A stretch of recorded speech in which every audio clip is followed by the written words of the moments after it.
আল্লাহর নবী বলেন, আমার পিতা আব্দুল্লাহ মহান আল্লাহ পাক রব্বুল আলামিনের এক কুদরতের পরীক্ষায় পড়েছিল। আব্দুল্লাহ পরীক্ষাটা হলো এমন, তখন তো এমন বিল্ডিং আর বিশিষ্ট বালাখানা কিছুই ছিল না, শুধু মরুভূমি ছিল আর জীর্ণ শীর্ণ কিছু ঘর বাড়ি ছিল। কাবার পাশে কোনো কিছুই ছিল না, বিল্ডিং বালাখানা ছিল না। বিশাল প্রচণ্ড মরুঝড় হলো। মরুঝড়ের মধ্যে এত পরিমাণ মরুঝড়, বালিঝড় হতে লাগলো।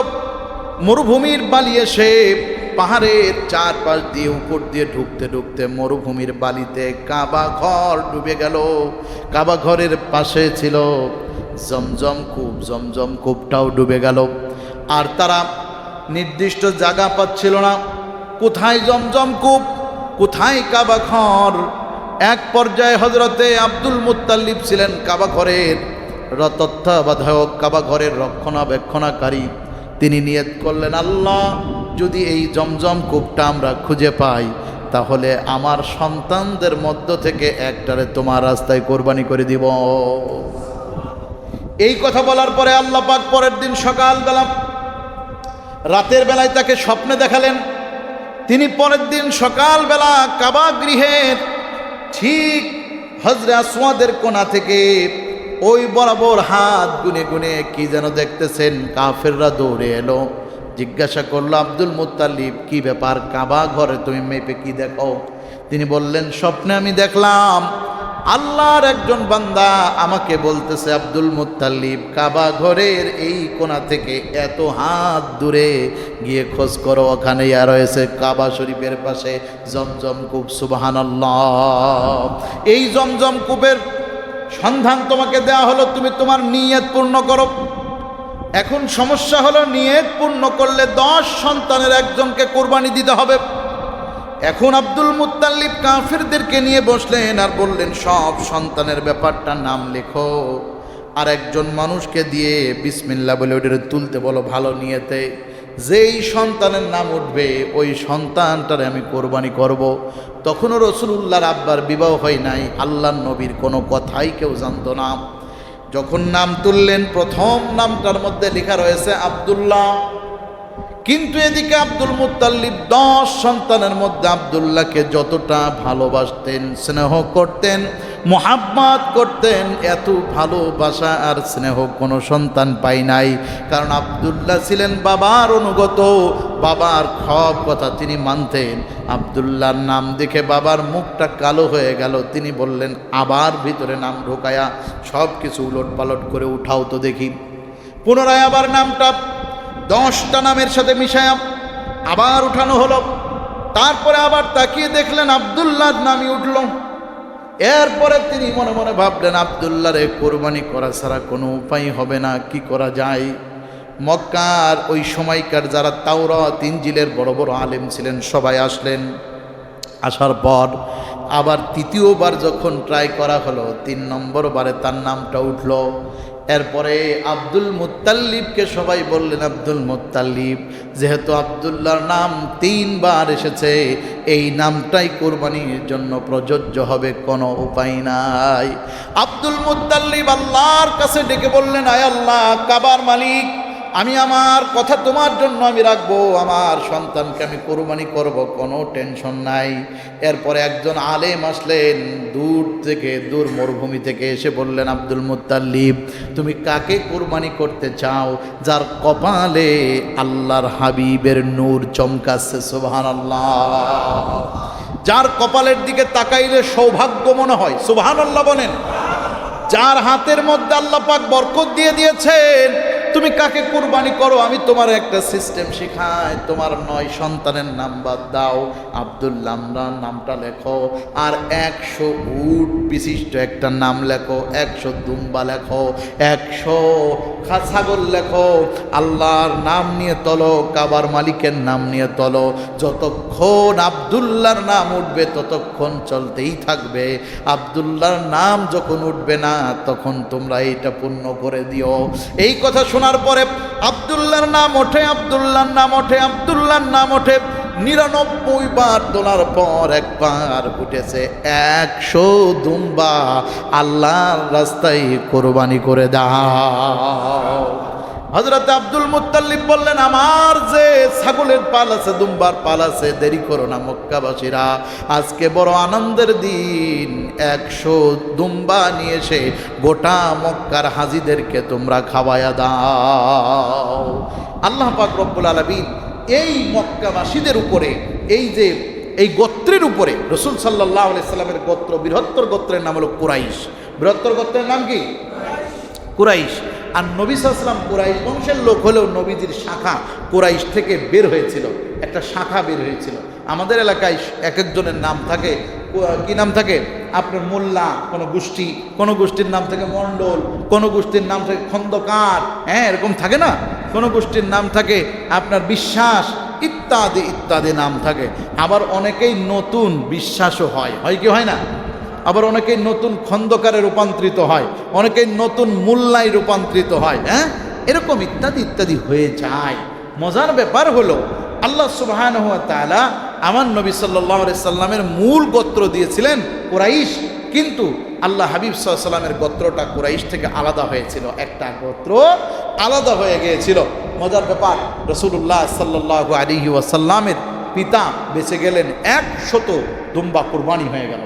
আল্লাহর হাবিব সাল্লাল্লাহু আলাইহি ওয়াসাল্লাম বলছেন, আনা ইবনে জবহেতাইন, আমি 2 জন জবে হতে যাবে এমন পিতার সন্তান, একটা হলো আমার আব্বা আর একটা ইসমাইল আলাইহিস সালাম। কেন বলা হলো?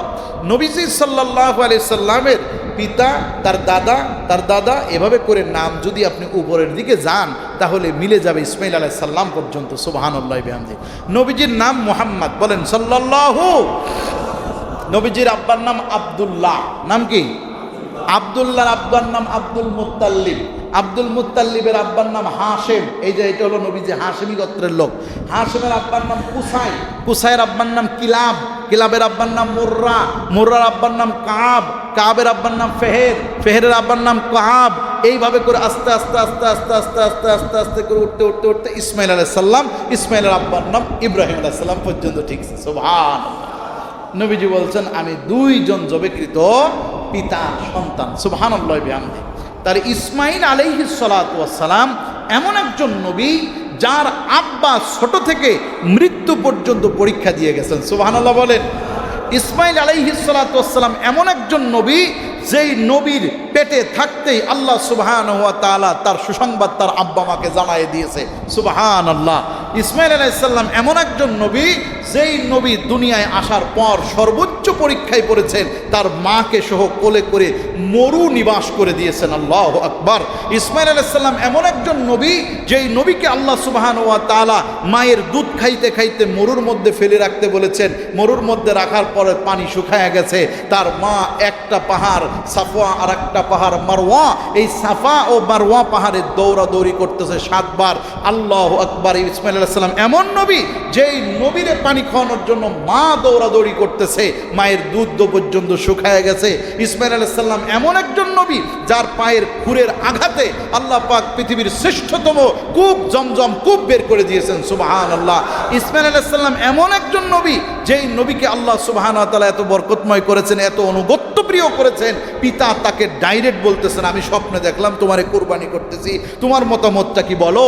ইসমাইল বললেন, আব্বা ইনশাআল্লাহু মিনাস সাবিরিন, কোনো টেনশন করবেন না, আপনি আপনার কাজ চালায়ে যান। ইয়া আবাতিফ আল মা তুমার সাতাজিদুনি ইনশাআল্লাহু মিনাস সাবিরিন। বলেন আল্লাহু আকবার।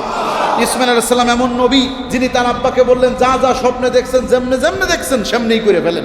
ইসমাইল আলাইহিস সালামের আব্বা তো অবাক, বলে কি বেটা, কি বেটা, এই বেটা কখনোই আমার বিপক্ষে না গিয়ে সে বলল, তো আপনি যা করছেন দেখছেন সব করে ফেলেন।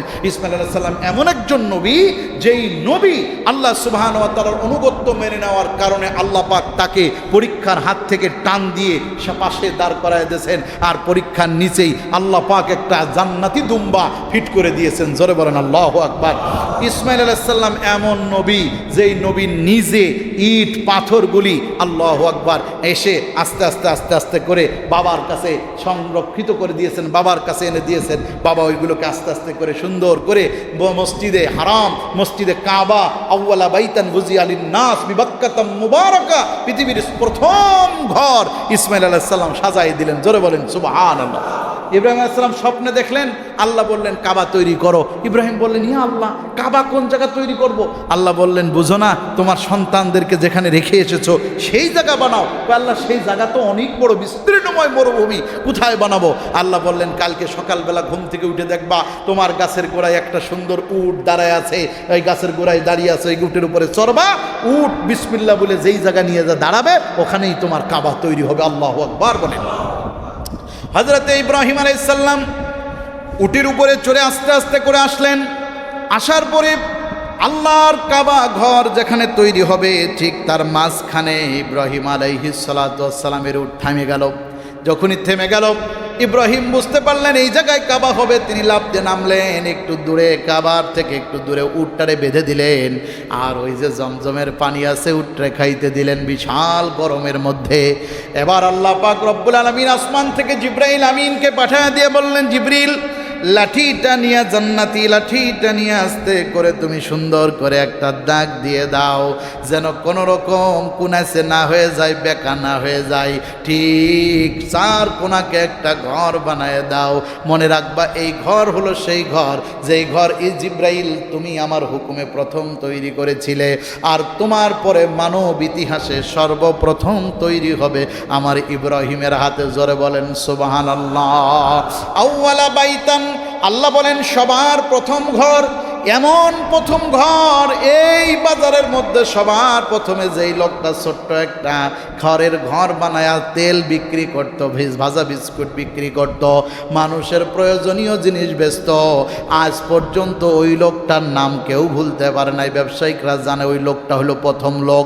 যদি এই গলির মধ্যে দিয়ে হেঁটে যায়, বৃদ্ধ মানুষ এখন আর বাজারে আসে না, মাঝে মাঝে আসে, তাও মানুষগুলি চেয়ার দিয়ে বসে, বাজান আপনি বসেন। এত আদর যত্ন করার কারণ ওই লোক হলো প্রথম বাজারের প্রথম লোক। মজার ব্যাপার, আল্লাহ বলেন আমার ঘর হলো প্রথম ঘর, এই জন্য প্রথম ঘরটা হবে মানুষের কাছে কিয়ামত পর্যন্ত একটা আলাদা রকমের চাহনি, যেই ঘরের মধ্যে আমি আল্লাহ পাক রাডার করে দেব, গোটা পৃথিবীর সব মানুষ ওই ঘরের দিকে টানবে। জোরে বলেন সুবহানাল্লাহ। এমন এক চমক লাগায় দিছি, আল্লাহ পাক রব্বুল আলামিনের ফেরেশতা জিবরিল এসে ঘরটারে সুন্দর করে আঁকায় দিলেন। আর আল্লাহ পাকের কাছে জিবরাইল আলাইহিস সালাতু ওয়াস সালামের কাছে জিজ্ঞাসা করলেন, হে জিবরাইল, আমার আল্লাহর কাছে শোনো, কি দিয়ে আমি ঘরটারে সুন্দর করে গাঁথুনি দিব? আল্লাহ পাক বললেন, টেনশন করবেন না, আমার ফেরেশতারা পাঁচটা পাহাড় থেকে এখানে সুন্দর সুন্দর পাথরগুলি এনে জমা করে দেবে। আপনি আর আপনার ছেলে ইসমাইল আর বিবি হাজেরা তিনজন মিলে কাবাটারে সুন্দর করে বানান। ইসমাইল আলাইহিস সালাম সেই পুত্র, সেই নবী, যেই নবী ছোট্টবেলা থেকে আল্লাহ পাক রব্বুল আলামিন বলেন, ওয়া আওহাইনা ইলা ইব্রাহিম ওয়া ইসমাঈলা ওয়া ইসহাকা ওয়া ইয়াকুব। আমি তো ওহী করেছি ইব্রাহিমের প্রতি, ইসমাঈলের প্রতি, ইসহাকের প্রতি, ইয়াকুবের প্রতি। জোরে বলেন আল্লাহু আকবার। ওয়া আইয়ুবা ওয়া ইউনুসা, আল্লাহ পাক বলেন আমি আইয়ুবের প্রতিও করেছি, ইউনুসের প্রতিও করেছি। এখানে অনেক নবীর কথা আল্লাহ পাক বলছেন। আল্লাহু আকবার। মজার ব্যাপার হলো, ইসমাইল আলাইহিস সালাতু ওয়াস সালাম তিনি ওই পাথরগুলিকে কষ্ট করে করে বুকের মধ্যে করে নিয়ে এসে ওখানে দিচ্ছেন। আস্তে আস্তে আস্তে করে জমা হয়ে গেল, বাপ আস্তে আস্তে করে সুন্দর করে করতে করতে উঁচু হয়ে গেল। আমাদের দেশে যখন এরকম উঁচু হয়ে যায়, তখন আমাদের মিস্ত্রিগুলো কি করে, ছোট ছোট ফাঁকা রেখে ওর মধ্যে বাঁশ বা কোনো কিছু দিয়ে চাং পাইতে ওর উপরে উঠে আস্তে আস্তে ইটগুলো সাজানো থাকে। এদিকে জুগাইলাগুলো কি করে, ওর উপরে মশলাগুলো ঢেলে ঢেলে দেয়, আর ওরা নিয়ে আবার উপরে বাঁধে। যত উপরে যায় ততই চাং উপরে হয়। কথা কন ঠিক কিনা? ইব্রাহিম আলাইহিস সালাম বলতেছেন, আল্লাহ আমি কি করব, আমি তো প্রথম এই মিস্ত্রির কাজ করতেছি, আমার তো অভ্যেস নাই। আল্লাহ পাক বললেন আপনার কোনো টেনশন করার দরকার নাই, এখনই আসতেছে জান্নাত থেকে একটা পাথর, আপনি পাথরের উপর আস্তে করে দাঁড়াবেন, পাথর যতটুকু উঁচু হতে মনে চায় আপনি খালি একটু মনে করবেন, পাথর আপনার মনের সাথে সম্পর্ক বানায় দিছি, পাথর আপনার উঁচু নিচু সব জায়গায় ঘোরায়া কাজে সহযোগিতা করে দেবে। চিল্লায় বলেন আল্লাহু আকবার। ইব্রাহিম আলাইহিস সালাম পাথরটার উপরে উঠে আস্তে আস্তে করে তিনি সুন্দর করে গাঁথুনি দিতে লাগলেন। গাঁথুনি শেষ হয়ে গেল, আল্লাহ পাক রব্বুল আলামিন ডাক দিয়ে বললেন, ইব্রাহিম আস্তে করে একটা আজান দিয়ে দাও। ইব্রাহিম ডাক দিয়ে বললেন, আল্লাহ আজানটা দেব। আজান মানে আহ্বান। আজান মানে কি? আজান মানে হলো ডাকা। আল আজান ওয়াল মুয়াজ্জিনু, আজান যে ডাকে সেটা মুয়াজ্জিন বলে। আল্লাহর জন্য যে ডাকে তাকে কি বলে? মুয়াজ্জিন বলে। মুয়াজ্জিন যে কাজটা করে তার নাম হলো আজান। তার নাম কি? এত সুন্দর করে ইব্রাহিম আলাইহিস সালাম জিজ্ঞাসা করলেন, আল্লাহ আজান যে দেব কার জন্য দেব? এই মরুভূমিতে আমরা তিনজন ছাড়া আর কেউ নাই। আল্লাহ পাক বললেন, ইব্রাহিম তুমি ভেবেছো তোমাদের তিনজনের কথা, আর আমি ভাবছি কিয়ামত পর্যন্ত আমার কাবা কখনো ফাঁকা যাবে না। এত বড় করোনার মধ্যেই হাজিদের সংকীর্ণ করে দিল, ছোট করে দিল, অল্প করে দিল, হাজি বেশি যাবে না। মানুষের ভিডিওয় দেখতেছে পাখিরা পর্যন্ত আল্লাহর কাবা জিয়ারত করতেছে। সুবহানাল্লাহ। আল্লাহ বলেন এগুলো তোমাদের চোখের দেখা, এগুলো কি? এগুলো আমি জানি, কিন্তু আল্লাহ বলছেন আমি তো অদৃশ্যের ৭০,০০০ ফেরেশতা, নতুন নতুন ফেরেশতা প্রতিদিন কাবাকে তাওয়াফ করাই। যারা একবার তাওয়াফ করেছে দ্বিতীয়বার জিন্দেগিতে আর তাদের সুযোগ নেই। কতবার তাওয়াফ করে? একবার। কয় হাজার? ৭০,০০০। আল্লাহর কাবা কখনো খালি থাকে না। হাজিরা যখন চলে যায় কাবা ছেড়ে, আরাফায়, মিনায়, মুজদালিফায়, জামারায়, তখন কাবা হয়ে যায় একা ফাঁকা। আল্লাহ তাআলা এর রাসূল সাল্লাল্লাহু আলাইহি ওয়াসাল্লামের পর থেকে এটার নাম দিয়েছে ইয়াউমুল খালাত। ইয়াউমুল খালাত, এটা হলো খালি দিন, কাবা খালি হয়ে যায়। এই দিন নিয়ম করা হয়েছে যারা সৌদি আরবের যে সব লোকেরা হাজির জন্য কাবা শরীফে আসে না, ডিস্টার্ব করে না, যে আমরা গেলে ওদের ভিড় বেশি হবে, ওরা হাজিরা হজ করুক, আমরা এই দিন যা হজ করব। যেদিন হাজিরা চলে যায় মূল হজে, আমরা এই দিন উমরা করব। সুবহানাল্লাহ বলেন। এই দিন মক্কা মদিনার নারীরা, আরবের নারীরা ভরপুর থাকে কাবায়। সুবহানাল্লাহ। কাবা 1 মিনিটের জন্য ফাঁকা নেই। কাবা 1 মিনিটের জন্য বন্ধ থাকে না, চলতে থাকে। এটা হলো কিসের বদল? আল্লাহ তাআলা ইব্রাহিম আলাইহিস সালামের দোয়ার বদল। ইব্রাহিম আলাইহিস সালাম দাঁড়ায় আজান দিলেন। আল্লাহ পাক রব্বুল আলামিন বলেন, আপনার এই আজানকে আমি আল্লাহ পাক জমিনের মধ্যে ছড়িয়ে দেব। আপনার এই আজানকে আমি আল্লাহ পাক আলমে আরওয়াহের মধ্যে পৌঁছায় দেব। আপনার এই আজান যত জায়গায় পৌঁছাবে, আমি আল্লাহ পাক যেই মানুষটা শুনবে, আমি আল্লাহ তারে কাবায় নিয়ে আসব।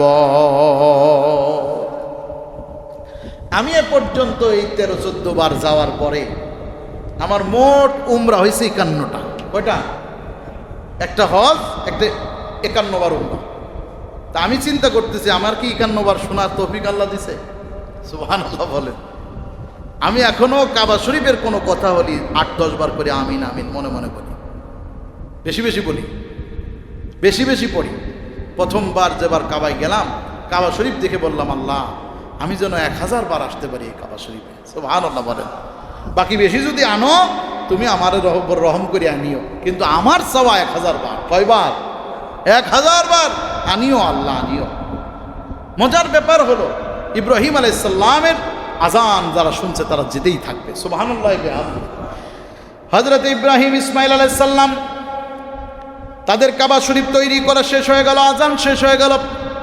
আল্লাহ পাক বললেন, ইব্রাহিম তুমি দোয়া করো। ইব্রাহিম আলাইহিস সালাম দোয়া করলেন, আল্লাহ এই যে ছোট্ট একটা আমার ছেলে রেখে গেলাম মরুভূমির মধ্যে, তুমি এত দয়া করেছো, আমি সামান্য কিছু খাদ্য দিয়ে গেছিলাম, ওর পায়ের খুরের আঘাতে জমজম বানায় দিয়েছো গো আল্লাহ, তুমি না দিলেও পারতো না। অতএব বুঝেছি তুমি ওকে ফাআওহাইনা ইলা ইসমাইল। আল্লাহু আকবার। আল্লাহ ইসমাইলের উপরেও ওহী করেছেন, উনি নবী বানাইছেন। আল্লাহ গো তুমি আমার তো সন্তানাদি দিছিলে না, খুব আল্লাহ অনেক দিন আমি কষ্ট করেছি, এর জন্য পরীক্ষা দিয়েছি, আমার ইসমাইলের আর পরীক্ষা টরীক্ষা নিও না, ওর যত খুশি চাই দিয়ে দিও। আল্লাহ পাক বলেন ইসমাইল আলাইহিস সালাম আল্লাহর এত দয়া পাইছেন, 12টা সন্তান হয়ে গেছে। সুবহানাল্লাহ বলেন। কয়টা সন্তান? 12টা। ইসমাইল আলাইহিস সালামের বংশে ওনার নিজের সন্তান 12টা। উনি প্রথম আরবের একজন নারীকে বিয়ে করে মরুভূমি থেকে। এরা ছিল বেদুইন, পরবর্তীতে মরুভূমিতে বসত শুরু করলো। একদিন ইব্রাহিম আলাইহিস সালাম আসলেন, এসে ঘরের দরজা নক করলেন, সালাম জানালেন। বৃদ্ধ এক লোক হাঁটতে হাঁটতে এসেছেন। ঘরের দরজা সালাম জানানোর পরে ভিতর থেকে আওয়াজ আসে না। উনি আওয়াজ দিয়ে বললেন, ঘরের মধ্যে কি কেউ আছো? জবাব দাও। এক নারীর কণ্ঠ ভেসে উঠল। তিনি বললেন, আসি আমরা। বলে, এই ঘরটা কার? বলে, ইসমাইলের। বলে, কোথায় গেছে? কয়, ব্যবসার কাজে। বলে, তোমরা কেমন আছো? ডাক দিয়ে বলে, তেমন ভালো না, খাদ্য খাবার বেশি একটা নাই, মরুভূমির মধ্যে বেশি একটা খাবার পাই না, কষ্ট হয়। আপনার ছেলের হাতে বরকত নাই? নানান কথা বলছে, অর্থাৎ ইসমাইলের হাতে বরকত নাই। সে জানতো না যে ইব্রাহিম ইসমাইলের আব্বা। ডেকে বললেন, তারপরে তিনি বললেন, আমি চলে যাচ্ছি, বলিও, আসলে বলিও ঘরের চৌকাঠটা যেন দ্রুত পাল্টায়া ফেলাইয়ে দেয়।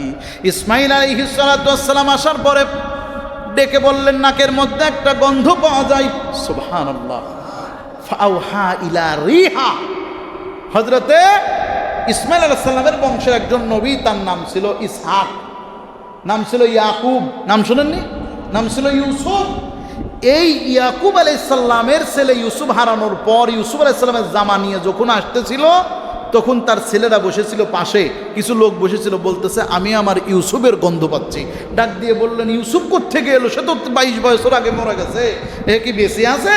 বলে, আরে না, আমি তো নাকে ঘ্রাণ পাচ্ছি, রিহা, বাতাসে গন্ধ আসতেছে। সুবহানাল্লাহ বলেন। চিন্তা করেছেন? তখন তারা বললেন, ঠিক আছে, আপনি যে গন্ধ পাচ্ছেন, কয় যত সময় যাচ্ছে তত বেশি হচ্ছে। তিনি বললেন যে, ঠিক আছে, আমরা দেখি ইসমাইলের গন্ধ আসে নাকি। কিছুক্ষণে ওরা বসে থাকতেই ওই বণিক দল ইসমাইল আলাইহিস সালামের ইউসুফ আলাইহিস সালামের বাকি ভাইরা এসে বলল, আব্বা, এই দেখেন, আমরা ইউসুফের সাথে দেখা করিয়ে আইছি, জামা দেশে ইউসুফ, নেন, আপনি মুখে টুকে মাখেন। বললে যে, আমি বললাম না ইউসুফের গন্ধ পাচ্ছি। এইদিকে ইসমাইল আলাইহিস সালাম এসে বলতেছেন, বাড়ির মধ্যে তো আমার আব্বার গন্ধ করতেছে। সুবহানাল্লাহ বলেন। মা দেখবেন ছেলেদের গন্ধ মুখস্থ। সুবহানাল্লাহ বলবেন না? কিছু কিছু স্ত্রীরা যদি ভালো হয়, নেককার হয়, স্বামীর গন্ধ ওর মুখস্থ। কেন? স্ত্রী বুঝে স্বামীর গায়ের জামাই কি গন্ধ, তাদের কাছে ওটা প্রিয় হয়ে যায়। সুবহানাল্লাহ। মা বাবারাও বোঝে, মাও বোঝে, আমার ছেলের এই জামাটা আমার ছেলের। হযরত ইসমাইল আলাইহিস সালাম বললেন, আমি একটা গন্ধ পাচ্ছি, আমাদের বাড়িতে কেউ আসছিল? বলে, হ্যাঁ। ডাক দিয়ে বললেন, কে আসছিল? কয়, ঘরের দরজার পাশে এক মুরব্বী আইছিল। কয়, খুলছো? কয়, না। কি কও? কত বড় বেয়াদবি! কি বলে গেল? কয়, অনেক কথা বললো, আমি এইভাবে এইভাবে বলেছি। বলল, যাওয়ার আগে ঘরের দরজার চৌকাঠটা যেন তাড়াতাড়ি পাল্টায়া ফেলতে বলো। বলল, তুমি কি বুঝেছো? কয়, না। কয়, তুমি তো কপাল পোড়া, তুমি বুঝো না। এর অর্থ হলো তোমারে তালাক দিয়ে আমার আব্বা নতুন বিবি গ্রহণ করতে বলেছেন। আল্লাহু আকবার। ইসমাইল আলাইহিস সালাম হলেন সেই নবী যিনি বাবার ইঙ্গিতের কথা স্পষ্ট বুঝতে পেরে বিবি তালাক দিয়ে দিয়েছিলেন। আল্লাহু আকবার বলেন। ইসমাইল আলাইহিস সালামের মা তো সেই বিবি ইসমাইল আলাইহিস সালামের বাবার কথা শুনে সব সুখ আর ভোগবিলাস বাদ দিয়ে মরুভূমিতে এসে যাযাবরের জীবন মেনে নিয়েছিলেন। ইসমাইল আলাইহিস সালামের মা সেই বিবি, আর ইসমাইল আলাইহিস সালাম সেই নবী, যেই নবী আল্লাহ পাক রব্বুল আলামিন তার আব্বার ঘ্রাণ তার নাকের মধ্যে দিয়ে দিয়েছেন। সুবহানাল্লাহ। পরবর্তীতে আবার কিছুদিন পর ইসমাইল আলাইহিস সালামের ঘরের দরজা একজন বৃদ্ধ লোক আসলেন। এসে ডেকে বললেন, সালাম দিয়ে বললেন, কেমন আছো তোমরা? ভিতর থেকে আওয়াজ আসলো এক মহিলা কণ্ঠে, আলহামদুলিল্লাহ, আল্লাহ যেমন রেখেছে ভালো আছি। বললেন, তোমাদের সংসার কেমন চলে? তোমার বাড়িতে পুরুষ লোকটা কোথায় গেছে? বলে, বাহিরে গেছে বাজারে রিজিকের সন্ধানে। বলে, তিনি আসলে বলবা চৌকাঠটা যেন আর জীবনেও না পাল্টায়। সুবহানাল্লাহ। আমাদের মেয়েরা যদি একদিন থেকে 2 দিন না খায়, 2 ওয়াক্ত না খায়, পরের দিন আর বাড়ি এসে ওরেই খুঁজে পাবেন না, চৌকাট তো দূরের কথা, নিজেই পাল্টাই ফেলাই দেবে। কি কন? আগেকার মানুষগুলো কত না খেয়ে কষ্ট করেছে, ভুরোর চাউলের ভাত খাইছে, ভাঙা চাউল তো চোখেই দেখে না, কত কষ্ট, তারপরেও স্বামীর ভিটা আঁকড়ে ধরে পড়ে আছে। আর এখন যদি কোনো কিছু হয়, মানে কল ফোনে দেওয়াই থাকে অটো, শালি তুই বলে দিবি আমরা তোর ঘরে পুলিশ নিয়ে একদম হাতে হ্যান্ডকাপ নিয়ে চলে আসি। কি কন? আসেন কোথায়? যেদিন থেকে মেয়েটারে বিয়ে দেছ, মনে রেখো আমরা তারে একদম শেষ, তাকে বিদায় করে দিয়েছি। সম্পর্ক কেন রাখি? যাতে করে সে এই মায়াটাকে আস্তে আস্তে ভুলতে পারে। তাই প্রথম দিন বিয়ের পরের দিনই আনতে গেছিল না, তারপরে দিন পরে আনতে গেছিল না, এরপরে 7 দিন পরে আনতে গেছিল, এরপরে 1 মাস পরে আসে, এরপর 6 মাস পরে আসে। এত কাজে বেঁধে গেছে, স্বামীর সংসারে মায়াই ধরে গেছে, মেয়েটা এখন বাপের বাড়ি যাওয়াটা ভুলেই গেছে। বলে আগে কত জানতাম, এখন বাপের বাড়ি যাওয়ার সময়ই পাই না। এটা মূলত ভুলানোর একটা রাস্তা বটে, তাছাড়া কিছুই না। আর আমরা মনে করি বিয়ে দিছি টাকা কামানোর জন্য।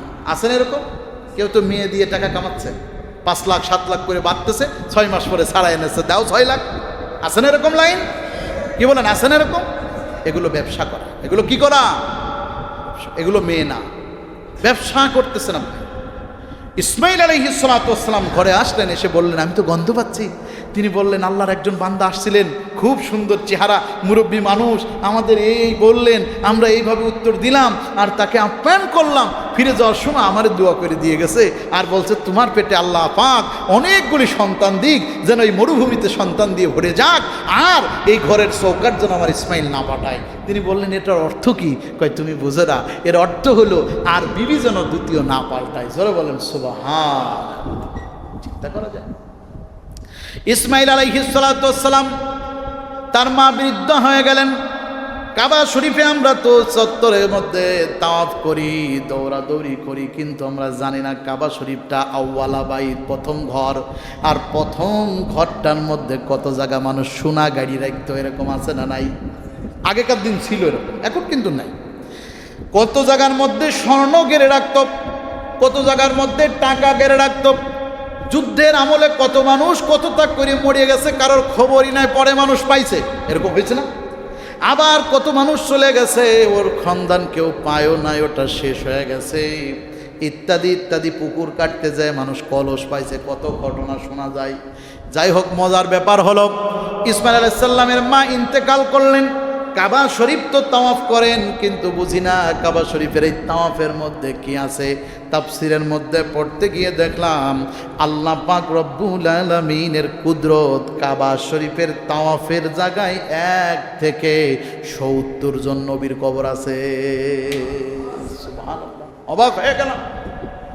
কাবা শরীফের উপরে যে ছাদ দেওয়া, ওই ছাদের উপর থেকে এক জায়গা দিয়ে পানি পড়ে, ওইটা স্বর্ণের একটা বার দিয়ে তৈরি করা, ওইটার নাম হলো মিজাবে রহমত। সুবহানাল্লাহ বলেন, মিজাবে রহমত। কাবা শরীফের চতুর্পাশে দোয়া কবুল হয়। সুবহানাল্লাহ বলেন, আরো জোরে বলেন না সুবহানাল্লাহ। কাবা শরীফের রত্নে ইয়ামানের কোনায় দাঁড়ায়া নবীজি এই বুকটারে এইভাবে কাবা শরীফের সাথে এই যে এই কোনায় দিয়া এইরকম কাবা শরীফটারে ধৈর্য দোয়া করছিলেন। এই জন্য ওই জায়গাটা আস্তে করে কাবার গিলাপ কাটিয়ে দিয়ে ওই জায়গাটা ওই রকম উন্মুক্ত করে দেওয়া। জোরে বলেন সুবহানাল্লাহ। রকনে ইয়ামানের ডান পাশে যেই রকন, এটার নাম হলো হজরে আসওয়াদ। এই আসওয়াদের রকন হজরে আসওয়াদ, এখানে পাথর লাগানো আছে, যেই পাথরে চুমো খাইলে মানুষের গুনাহগুলিকে আল্লাহ পাক মাফ করে দেয়। সুবহানাল্লাহ বলেন। এরপরে যেই রকন, রকনে শাম, নাম কি? শামদের রকন, শামদেশ শুনেন নাই? এই শামই।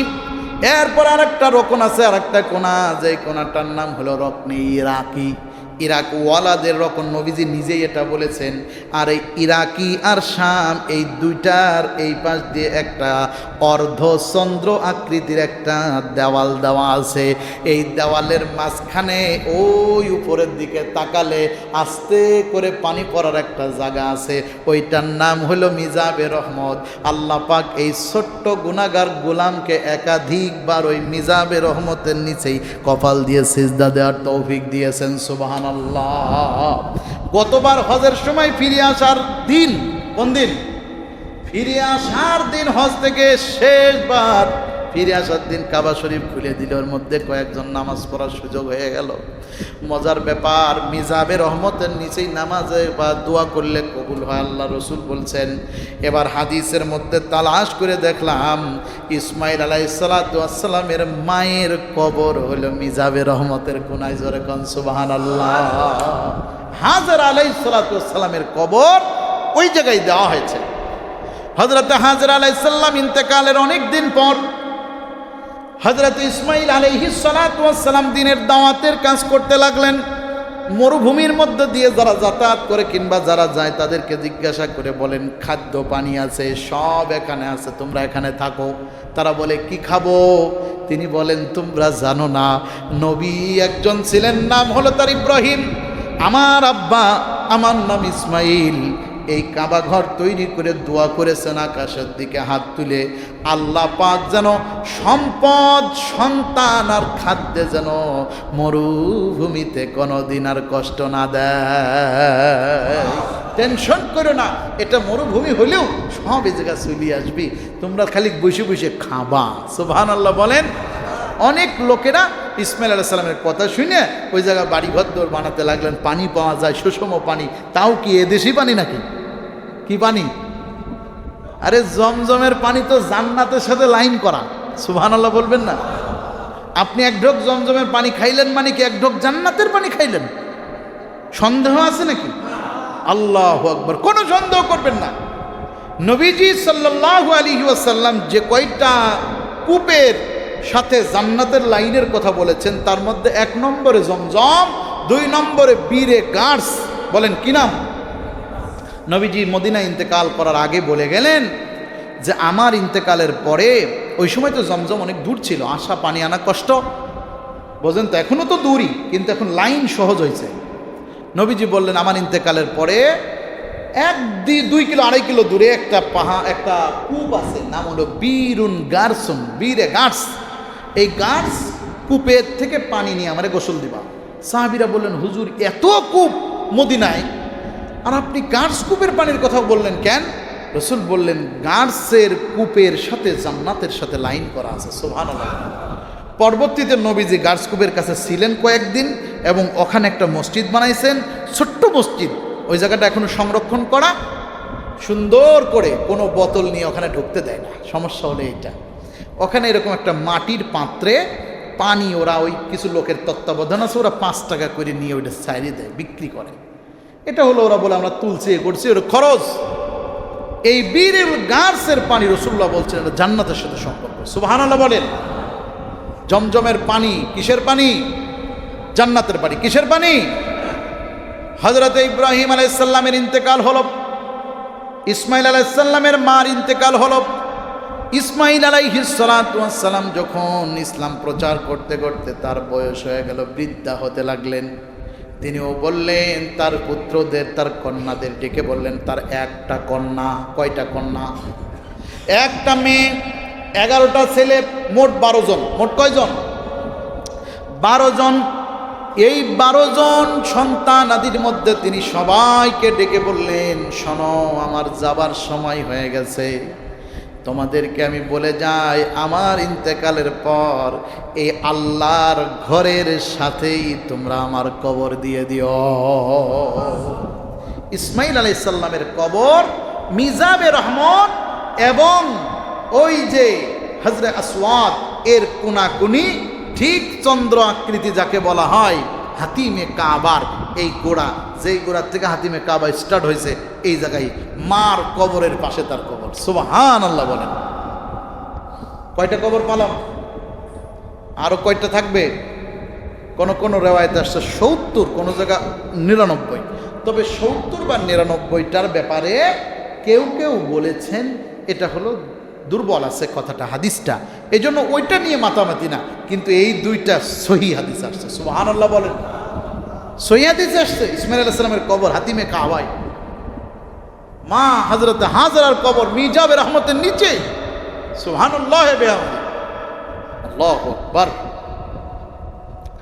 মজার ব্যাপার হলো ইসমাইল আলাইহিস সালাতু ওয়াস সালাম সহ আরো 9 জন নবীর কবর, যেখানে ইব্রাহিম আলাইহিস সালামের পাও, মাকাম ইব্রাহিম এবং হজরা আসওয়াদ, এই মাঝখানে 9 ফিটের মধ্যে, সুবহানাল্লাহ বলেন, এই 9 ফিট জায়গার মধ্যেই 9 জন নবীর কবর আছে। কয়জন নবীর? এক রাওয়ায়েতে পালাম তাফসিরের মধ্যে আসছে হজরতে সালেহ আলাইহিস সালাতু ওয়াস সালামের কবর ওখানে। এক রাওয়ায়েতের মধ্যে আসছে হজরতে সালেহ আলাইহিস সালাতু ওয়াস সালামের কবর সহ আরো কয়েকজন নবী, তাদের কবর ওখানে। হুদ আলাইহিস সালামের কবরও নাকি ওখানে। মজার ব্যাপার হলো, আমরা তারপর ওই জায়গায় সেজদা করি, ওই জায়গার মধ্যে কি করি? তাওয়াফ করি। তাহলে হুজুর কবরের উপর কি সিজদা করলাম? কোন কবরের উপরে সিজদা করা যাবে না। বলেন, কোন কবরের উপরে সিজদা করা? কবরের উপরে সিজদা করা হারাম। বলেন, কবরের উপরে সিজদা করা কি?